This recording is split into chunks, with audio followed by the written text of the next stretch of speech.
This is KPRC 2 News at 5. A grieving teenager whose 9-year-old sister was killed in the Uvalde school massacre is pleading with state lawmakers.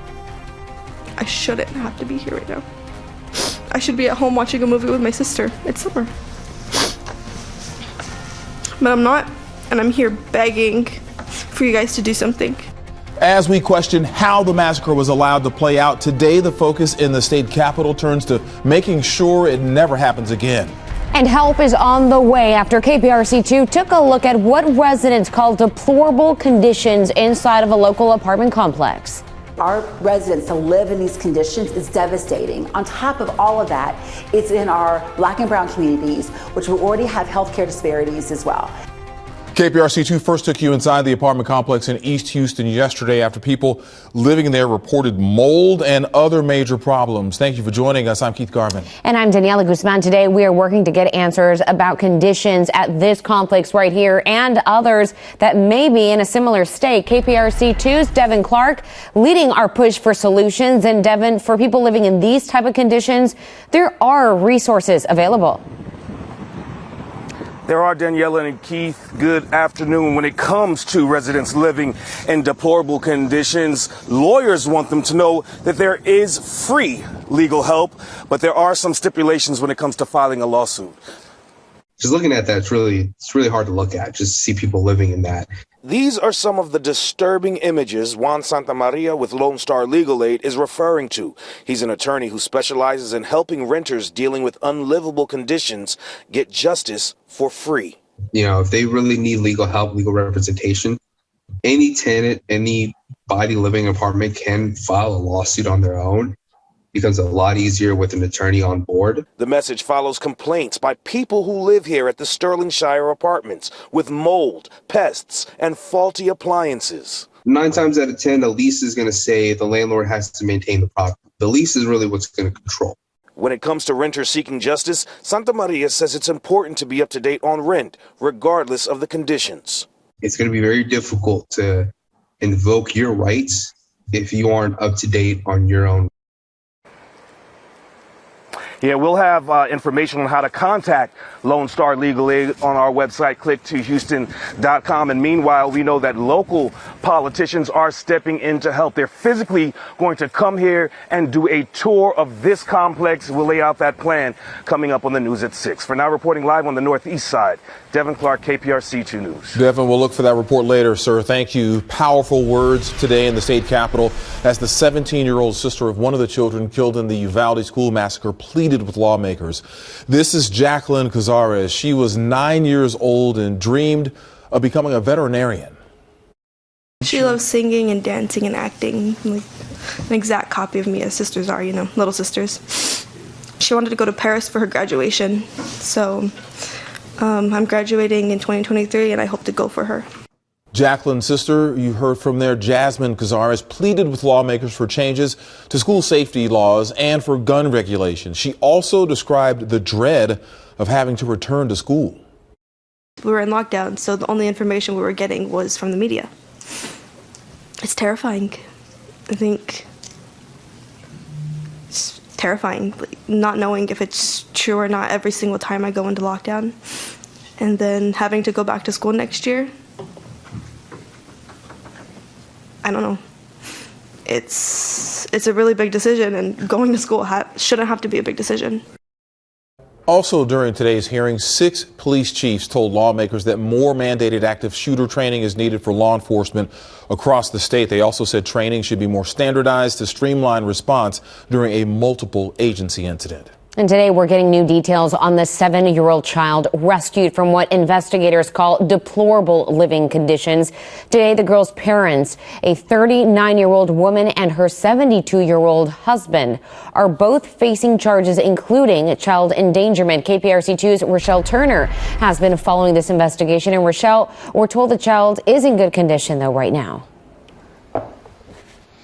Daniela, that's right. Constable Mark Herman says she appeared to be in good health and she is not a victim of sexual assault.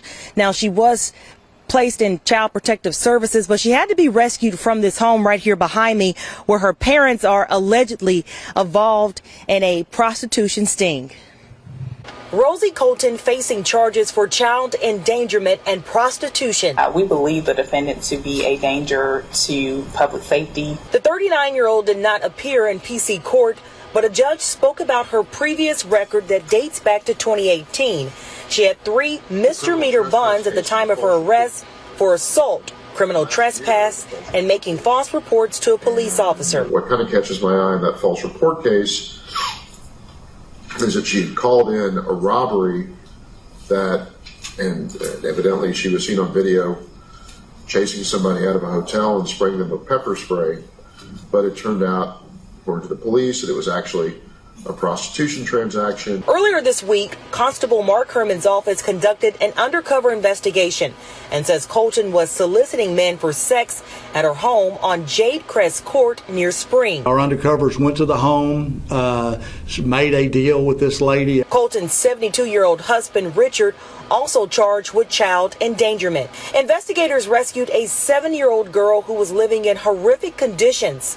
Constable Mark Herman does not believe the child was involved in any kind of sexual activity in the house and says she was confused.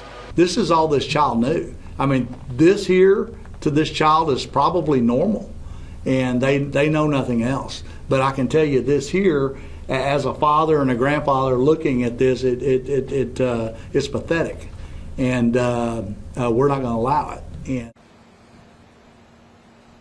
And Constable Herman says the couple could be facing additional charges. Reporting live near Spring, I'm Rochelle Turner, KPRC 2 News. Rochelle, thank you. Switching gears now to our weather. After a few brief showers yesterday, June is back, so is the sun and heat. That's right. Let's take a live look right now from our San Felipe Tower camera. Temperatures definitely running hot this Thursday afternoon, so let's get right to Chief Meteorologist Frank Billingsley. Joining us now, it's only going to get hotter till the weekend. Hotter and record heat again today. These numbers just coming in. Normal's 93. Look at this. 101 ties a record at Bush. 99 breaks it at Hobby. 96 breaks it at Galveston. I know College Station at 102 was also a record setter. Huntsville got there. Tomball 100. Conroe 100. Sugarland 100. Brenham 100. Everybody gets 100, right? It's the Oprah weather. Temperatures right now continue to be right there in triple digits. Sugarland's 100 right now. 99, 102. The heat has really built during the day, and now we are experiencing it. So be careful the next few hours in the early afternoon into the evening. Make sure that everyone is protected. Water bowls are full. It's still going to be 90 degrees at 9 p.m. We had a few showers up around Lake Livingston. Didn't make it in. If you're in Trinity or Crockett County, you may be catching a little shower or two. Hopefully, we've got a little bit still going on. Other than that, not much to talk about rain-wise, and I don't think we're going to see much into Friday, Saturday, Sunday. Just more triple digits, 102 into the weekend. Your full forecast is straight ahead with a little bit of rain in it. Danny? All right, that sounds good, Frank. Thank you. Remember, you can track the forecast anytime you want. All you have to do is download Frank's free forecast weather app. Just search KPRC in your Apple or your Android app store. The congressional committee investigating the January 6th attack on the Capitol held its 5th session today. Lawmakers heard directly from officials with the Department of Justice about pressure they say they received from President Donald Trump to call the 2020 election corrupt.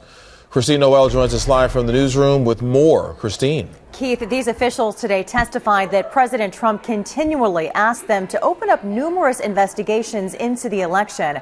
All of this despite Department of Justice leaders repeatedly telling him the claims had no, quote, no merit.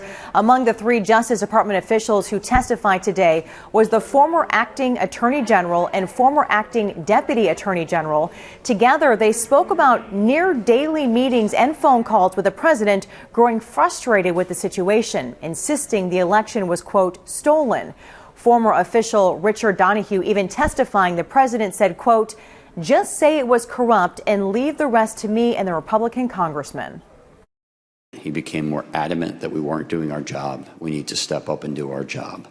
And he had this arsenal of allegations that he wanted to rely on.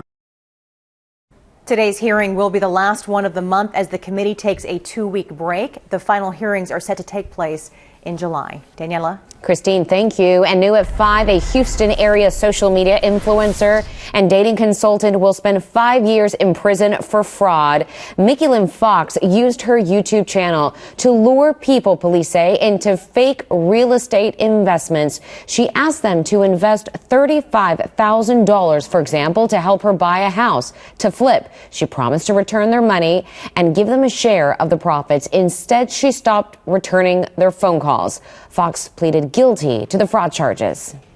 We are less than 2 hours away from the start of the NBA draft. The selection process kicks off at 7 o'clock. And the Rockets have the number 3 pick, and we are watching closely to see who will put on the uniform. The team's holding a fan party downtown. It kicked off at the top of the hour. Let's go to KPRC 2's anchor Ari Alexander. He's there now with the latest. Hey, Ari. Hey guys, we're live downtown here at Post. Lots of Houston Rockets fans are firing in as this draft party just kicked off. The Houston Rockets have 3 picks in the first round. Number 3, number 17, number 26. We're going to focus on number 3 right now. Obviously, that's the biggest one. And there's a really good chance that they're going to take Duke big man Paolo Banchero. It got really interesting. So late last night, the betting lines showed that Banchero could move up to number 1. But early this morning, Adrian Wojnarowski reported that Jabari Smith to Orlando, Chet Holmgren to Oklahoma City, and Paolo Banchero to Houston is what is targeted. However, he didn't say which slot, so there's a chance the Rockets may have to use a little bit more draft capital to maybe move up and get Banchero, but all intents and purposes, they have been targeting the Duke big man, 6'10", 250, inside-out game. He's a guy that can help this team rebuild along with Jalen Green, Alperen Şengün, and all the other young guns that the Houston Rockets have. So still a little while until they pick. There's a chance that 17 and 26 slots could get packaged to maybe move up and get a guard on top of the big man that they're looking to draft early in this draft. But the name to keep an eye on right now is Duke big man Paolo Banchero, the target for the Houston Rockets at number 3. We're going to be live here at 6 o'clock. We've got a digital special between 7 and 7:45 as the draft goes on, and I'll talk more about the Rockets strategy, what happens when the Rockets do pick at 3, and then possibly what's going to happen later in the draft. Reporting live downtown at Post at the Rockets draft party, Ari Alexander, KPRC 2 Sports. All right, Rockets fans, this is where our future begins. All right, thank you, Ari. All right, providing a place for young people to safely be themselves and find themselves. Coming up, we're taking you inside Tony's Place and showing you how the program is working to create a stronger Houston for the city's LGBTQ community. Understanding and expressing one's orientation and gender identity are important aspects of who we are as people. This sense of being is usually discovered and recognized during our youth. It's really a time that can be turbulent for some people, especially those within the LGBTQ community. This month, for Pride Month, our Zach Lashway is going inside Tony's Place. It's an organization that uplifts those within the LGBTQ community and makes us a stronger Houston. We are a drop-in center. In today's world, spaces where youth can safely be themselves are few and far between. But a new space is transitioning into its forever home. Individuals are able to come in. Madonna Land is program director at Tony's Place. We serve the LGBTQ population that is experiencing homelessness or are unstably housed. We have the services that meet their needs. Food, laundry, showers, access to medical care, education, and employment opportunities. We need to get these individuals in a place where they can help themselves and survive and thrive. Tony's Place opened in Montrose in 2017. It is open on weekends. We're not just helping them because they're unstably housed or homeless. We're not just helping them because they're an LGBTQ population. We're helping them because they need help. I'm someone who struggled with not being allowed. Phoenix King is 25. He identifies as a queer gay man. It's something that means that I'm different and I don't have to be ashamed of it. Phoenix spoke to me virtually from inside his car with a smashed windshield. He says, as broken as he too has felt, over time, he has gained perseverance and confidence. Tony's Place was constantly there for me as sort of a lighthouse and a beacon for finding myself. They helped me find shelter. And they helped me. I'm in the process of getting my own apartment through the help of Tony's Place. I originally became homeless in Houston after leaving St. Joseph's. Jocelyn Cavelli turned to Tony's Place in 2017. I was just coming out as trans, so I was just understanding my identity and stuff like that. And they were very affirming. Jocelyn says if it weren't for Tony's Place, she would not be where she is today, studying journalism at Edinburgh University in Pennsylvania. They were like a home away from home. They felt like family. They made me feel, accepted for who I am. As Tony's Place moves into its new space, Madonna says its clients will have a say in what the finished facility looks like and how it will serve the community. You say you want tomato soup. I hear that you're asking for tomato soup, but here's chicken noodle soup. Absolutely. And eat it, or are you going to be ungrateful? At least you have something to eat. If we're wanting to create systems and resources for a community and their need, again, they have to be a part of that conversation. This is why having a seat at the table matters. Tony's Place is expected to open its new location at Hawthorne and Mulberry Streets in Montrose in the coming weeks. For more information on Tony's Place, look for this story on clicktohouston.com. Inside this article, you will also find a list of other LGBTQ organizations and services throughout the area. I'm Zach Lajway, KPRC 2 News. Zach, thank you. All right. Nice. It's going to be hot for Pride celebrations. It's so hot. I mean, and as you've been saying, there's a lot of concrete downtown. So there's a lot of concrete. Not enough shade. I tell you, when I was Grand Marshal of the Pride Parade, it was 2013. It was June 29th. It was 107 degrees. Oh, are we going to get close? And I'm to still that? here. So. Yeah, you made it. If I made it. You were a little dehydrated, but you made it. Be ready. It's Friday night at Rainbow on the Green. It's going to be hot. Temperatures 98. Even at 7 p.m. it's going to be warm. And then on Saturday, as we said, downtown has a lot of concrete. 100 degrees, 102 at 4, 99, 94. So get ready for a hot one.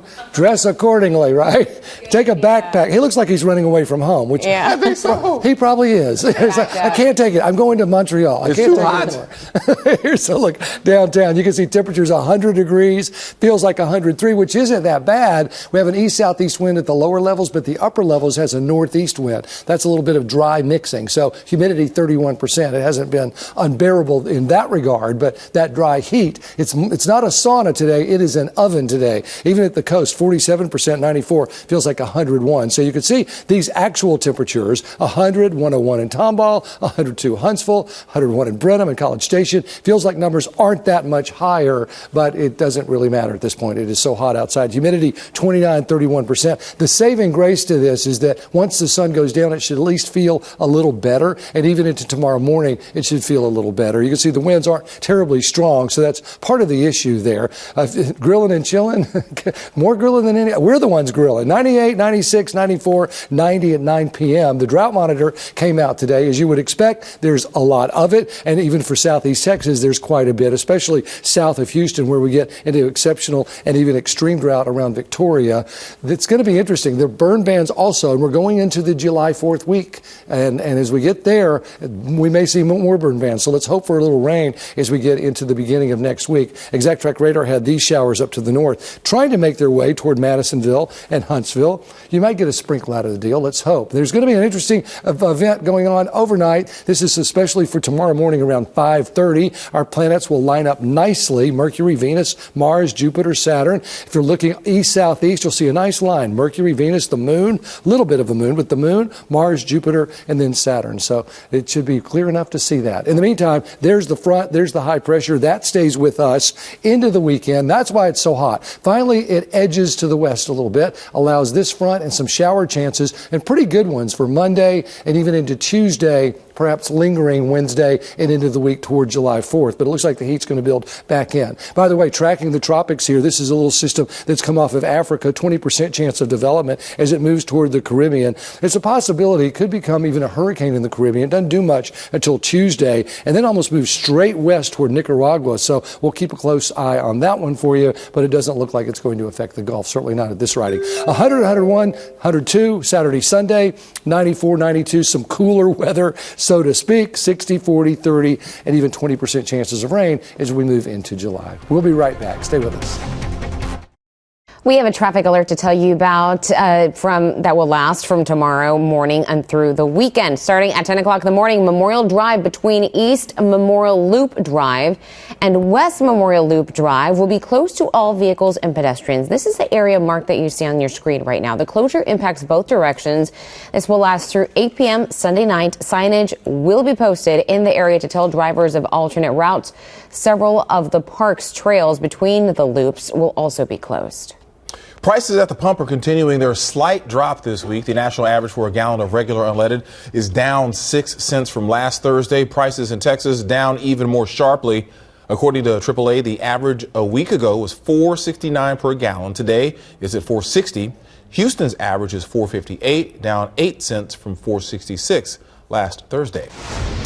And we here at KPRC2 are still working to find the cheapest price at the pump around our area for you. Right now, we're focusing on the Fort Bend County area using Gas Buddy. The Sam's Club along Highway 6 and University Boulevard has a gallon of regular unleaded fuel for $4.25. The Brazos Bend station along Jackson Street and Thompson Road has it for $4.29, and the HEB at the Southwest Freeway and Grand Parkway has it at $4.36.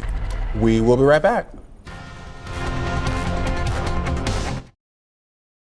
Global warming, we're certainly feeling a lot of it right now in this part of the globe. And you know, I talk about Climate Central in my blog a lot. I don't mind pushing it again today because it's still evergreen. Yeah.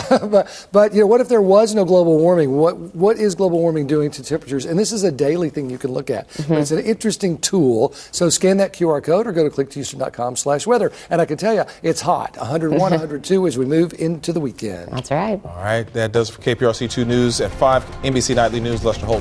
We'll see you tonight at 6.